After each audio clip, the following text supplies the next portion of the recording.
कोई video content बताओ जिससे ना मेरी वीडियो वायरल, इधर लोग जो है ना मेरे ऑटोग्राफ के लिए, मेरे साथ पिक्चर लेने के लिए जो है ना वो रश लगाओ। ऐसा मैं क्या करूं?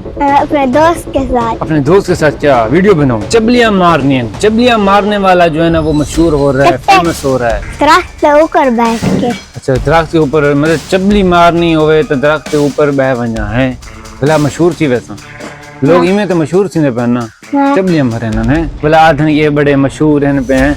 गाँव वाले जेडे पढ़े लिखे में शहूर हों तो उन जो लोगों की बस ये सचेन न समझे नहीं है ना। यस देखा, छोटे से बच्चे को भी पता है इन चीज़ों का, और आप कहते हैं कि गाँव के लोगों के अंदर शऊर नहीं है।